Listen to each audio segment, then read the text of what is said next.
yeah. Rapid Africa. Tia. All day, all day. Either find we, then we'll find we today. Rise up, rise up. This is Africans Leaving America. I have a very special guest on here with me today. Can you please introduce yourself to the platform, sis? Yes, hi, my name is Kala, and let me first begin by saying to you, Afia, thank you so much for creating this forum, this platform for us as diasporans, and for those of us on the continent. It bridges the gap, and what you are doing is so positive and so wonderful. I just want to say thank you. Thank you. Well, you're welcome, sis. This was created because of my love for Africa. When I went in 2018, when I went to go meet my husband, I just knew that I had to let people over here in the States know how wonderful Africa is, because we have been taught over here in the States that Africa's bad, they're hungry, all the stereotypical things that we have been taught about Africa. Yes. And I wanted to show you all, over here in the States that Africa is home. You seen it when you went, right? Absolutely. Listen, there are some homes there that would make some of the homes here look like shacks. Exactly. Okay? Exactly. The homes over here in the United States are cheaply made, yes, with a high price tag on it, Yeah. I mean, it wood houses, over there in Africa, honey, they built their houses with bricks, right. So yeah. Strong foundation. And yes, the structure of the houses over there are just very strong. So, sister, how do you feel that you're back here in the States? Are you okay? No, I am not. I have been going through some serious withdrawal. It's just coming back. I fell asleep on my couch, woke up in the middle of the night, and I woke up facing my window, and for about a good 30 seconds, I didn't know where I was. And then it took me a little while to come to, and I was like, oh yeah, this is my living room, this is my window. I'm still going through withdrawal. It's getting a little better. I'm slowly getting reacclimated by force, but I'm going through withdrawal. There are moments when I cry, when something reminds me of. I know. I cry. Yeah. I'm so sad about that, because it's not fair that we have to go through this. It's really not. It's really not. But I'm glad that you took the step to be one of the first ones out of your family to go to Africa. Now, I want to ask you, what made you choose Ghana for your first African country to visit? So I've always been, I've never felt at home here, dealing with things on the job, just the pace of things, the work culture, dealing with, white privilege on the job, being treated unfairly, feeling like if I walk through a certain neighborhood at a certain time of day, it's evening, people are looking at me like I don't belong there, and I've always known that I wanted to move. I always knew I wanted to visit Africa. Laid off from my job this year due to the pandemic. And I had so much time to think and reassess my life and figure out what I really wanted. A lot of YouTube videos about people who had repatriated to Africa. And, Ghana resonated with me. And, as I learned different things about it, how the economy is strong, it's a safe place to be. A lot of people from the US and the UK have repatriated there. Yes. There's actually, all of those things really appeal to me. So Ghana, I had zoned in on Ghana. Okay. Now, that's what happened to me before I even met my husband. I wanted to go to Ghana. And I knew that I would go one day. I just didn't know how. So I don't know. It's just something about Ghana. I mean, like, you are attracted to your tribe, So apparently Ghana is our tribe. Yeah. Now, when you finally got settled in Ghana after the first night or whatever, what were some of the things that you did for recreation? Well, another thing I need to thank you for was connecting me with bro Chris. Has to have been in better company. He's such a wonderful guy, isn't he? Some person, and he embodies the spirit of what it means to be African. Yes. Just warm, friendly, a great person. Yes. The next day I ventured to the mall by myself. Wow. Okay. When I got there, from the moment I exited the airport, I felt at home. Because, I'm born in the Caribbean. And, the fig trees, the palm trees, isn't it beautiful? Everything. The coconut on the road. And, so I just, got up the next morning. I ventured out to the mall. I had no reservations in terms of feeling unsafe, nothing. I felt at home. I felt safe. The neighborhood where the guest house was a safe neighborhood. People everywhere you go, whether it's the mall, when you're in a taxi, people are just so warm and, just hospitable. Mm-hmm. My mind was, I would go into a store and I would say, hey, good afternoon, do you have such and such and so and so? And they wouldn't just say, oh no, we don't have it. They say, no, please. I was like, oh my God, it's so sweet. Hey, they have the best manners, don't they? Africans are very mannerable. I love that about them. I love that too. The children, so respectful. So respectful. Me auntie. I went to the nail salon to get my nails done there, and there were young girls in there, like 21, and they were calling me auntie. So how was that getting your nails done in Africa, honey? Oh well, it was wonderful because. And how much did you pay? It was pretty cheap. How much did I pay? I think it was 30. Was it 30 cedis? 30 cedis. Wow. But and then of course tip. But it was nice, and no shade to the nail salons here, but it was nice having a conversation with them and having them talk to each other and talk to me. And I didn't feel like I didn't understand what they were saying, or like I was being talked about, or I didn't feel separated. I felt like I was at my cousin's house getting my nails done.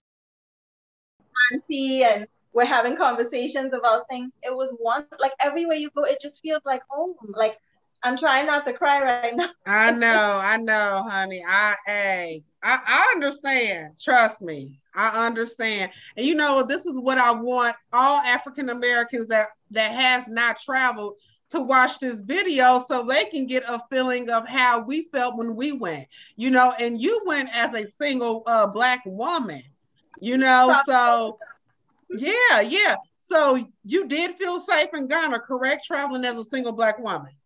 Completely safe. Completely okay. Safe. Okay. I'm safer traveling around as a Black woman in Ghana than I do here. Because I will tell you something. One night I was going to pick up some food I had ordered online at a restaurant.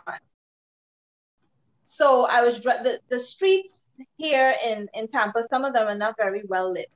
So I was driving up the street and I had to cross over to the cross street, but there was like a big fire truck in front of it, and it pulled up at the same time I was gonna drive across, and so I couldn't do that. So my only option was to turn right, because you can't turn. So right. So I turned right.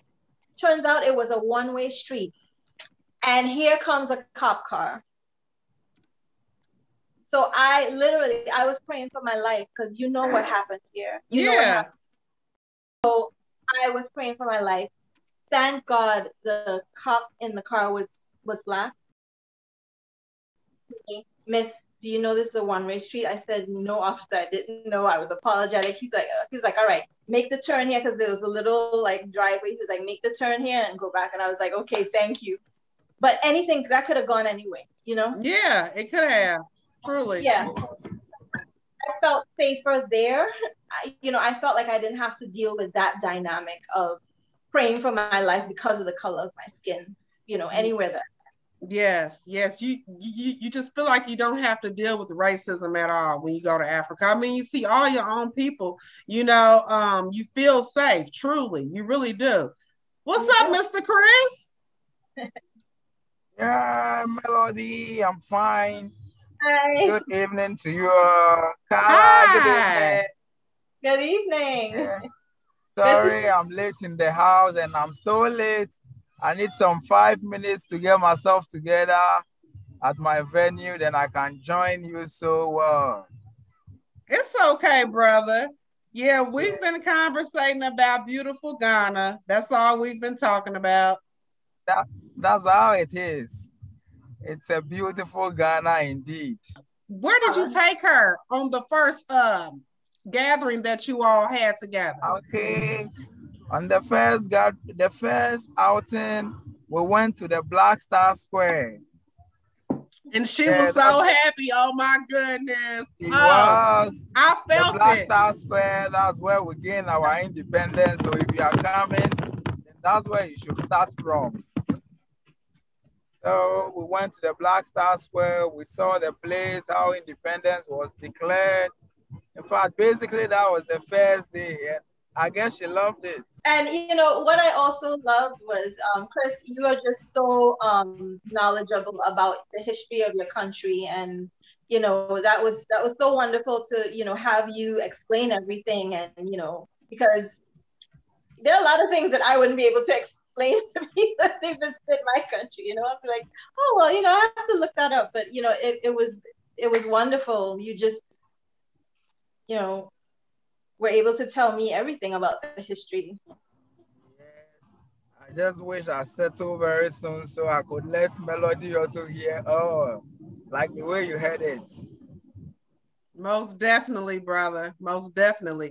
Yeah, when I was in Ghana, I didn't go there. Like my husband, we just went to like a couple of different places, but I didn't get to go see the statue. I really want to see it next time when I come because he's totally an inspiration. She saw a lot, and we are going to talk about all those places now. Yeah, she went to all the priority places in Ghana, and she did enjoy herself, and she know all the history of Ghana now, I guess. No more than 50%, and that's okay. Yeah, you guys look like you were really having a good time. And I saw that you were eating some fish and jollof. Now, where was that at? So we took that in the living room. That's at East Legon. Okay, Melody, Carla, I'm at my venue. Can I get some 3 minutes and get myself together and we do this? Okay. Just pop back in when you're ready. I'm joining you soon. Okay. And my husband, he still eats fufu here. He still eats the bancoon. We eat the Gary. We eat all of that. Our main grocery shopping is at the African store. Yeah. I mean, the meat that he eats, is from the African store. We don't buy meat out of regular grocery stores, yeah. There's one not too far away, so I'm gonna start going. I'm gonna start learning to make a few dishes. Yeah. Look on YouTube. It's a lot of African women on there that will show you how to cook good African authentic food. One of my favorites is the peanut, egusi, jollof. So I have mastered those three. Yeah. Wow. Yeah, girl. Hey, my husband loves my cooking. Red stew. I know how to make that too. So yeah, girl.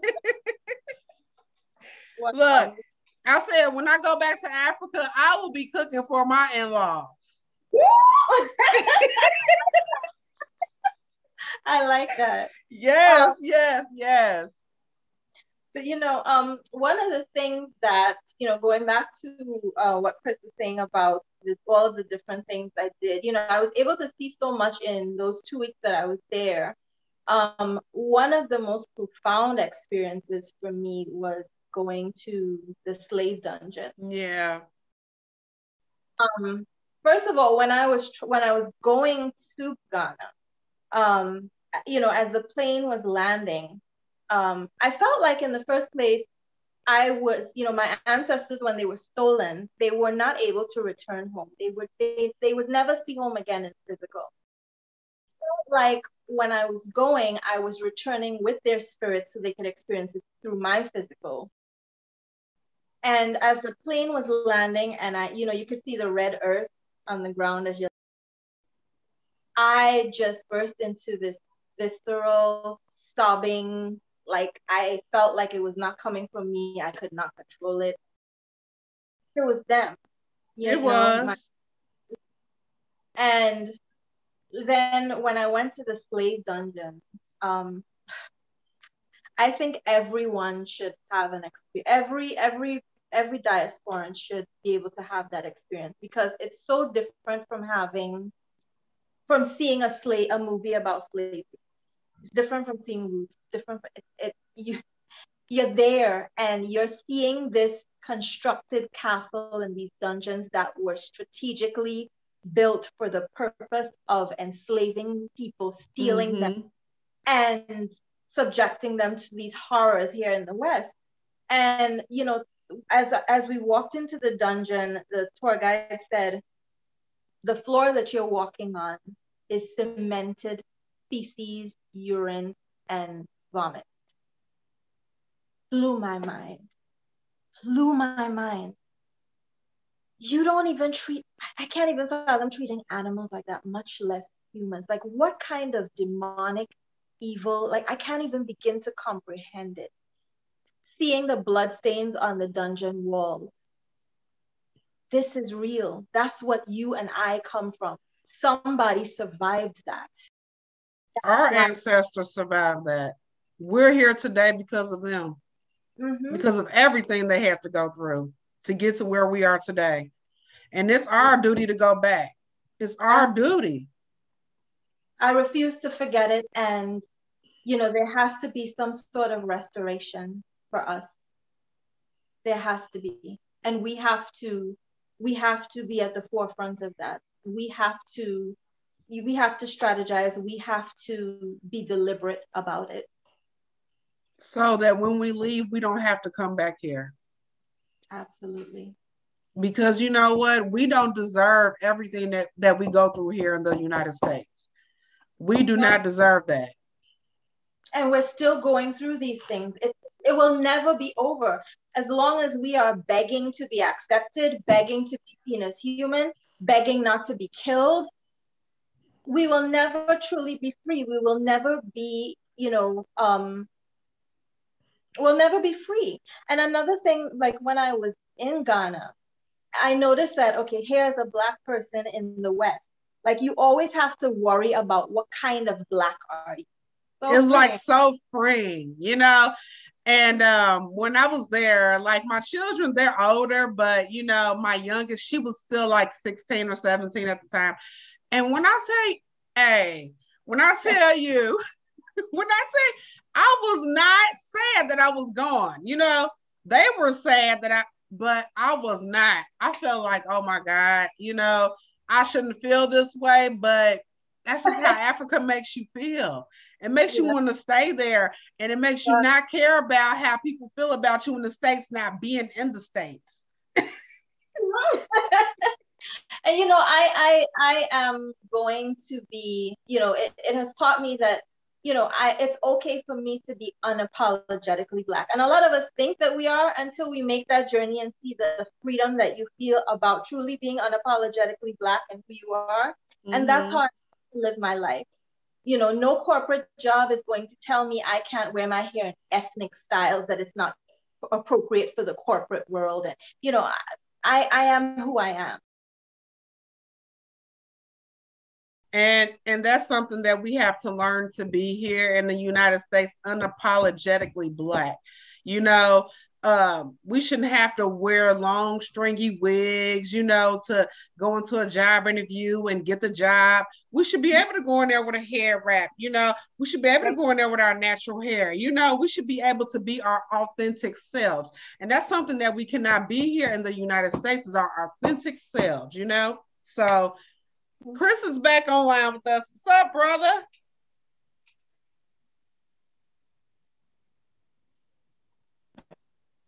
Yeah, hello, Melody. I'm here with you. I'm okay now. Okay. I'm loving the scenery. Are you at the beach? Yeah, can we? Wow. What do you say? No, I'm at the Labadi Beach Hotel. You should see the place. Labadi. Beautiful scenery. Yeah, this is the Hey, Labadi. Labadi. Yeah. Hey. How are you? Okay, so Carla, I can start with you now. How are you doing? I am great. How are you? I'm fine. It's nice to see you again. Even though it's virtual, it's so nice. Nice to see you too.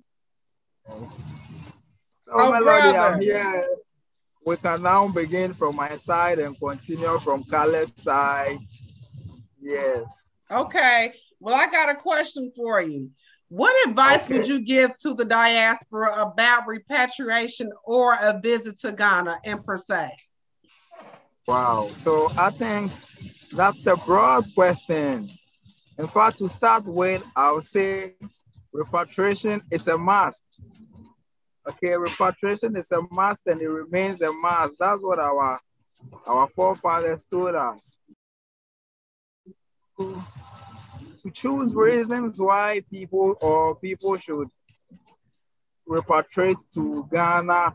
Do you want me to bring it in the context of Ghana or Africa in general? Well, Africa in general. Okay, Africa in general, I think it's a call to duty for all Africans living in America to come back to their homelands, to develop their homelands. One way or the other, if not even to develop, you should come and then feel that home of family, that family that you all are losing out there. I know when Carla came, she spoke a lot where you don't have that extended family system or all families coming together in the American system. Well, it's down here, so you should come and then feel a sense of belonging as where you are from, where your people are, you know your history, and then you carry it from there. So I think it's a must for all Africans, Americans. If you don't have Africa or let's say Ghana on your bucket list, then it's time you put it there now and then come and see where you are from and see where your great-grandparents left and then what is left there to continue. So it's a must for all Africans living in America to come to Africa. Most definitely. Even if you don't want to move there, you should go and visit at least. You know, you should go see where your forefathers came from. That is it. So, Melody, let me take the question from where you started with me, where I took Carla first when she came to Ghana. Then, you would know reasons why a lot have to see Ghana. So, Carla came to Ghana on purpose. That was the Juneteenth. The Juneteenth was all about where our great-grandfathers saw slavery, where they were kept in the dungeons and how they were able to locate themselves in America and as a result, having all these African Americans. So we started from the Black Star Square.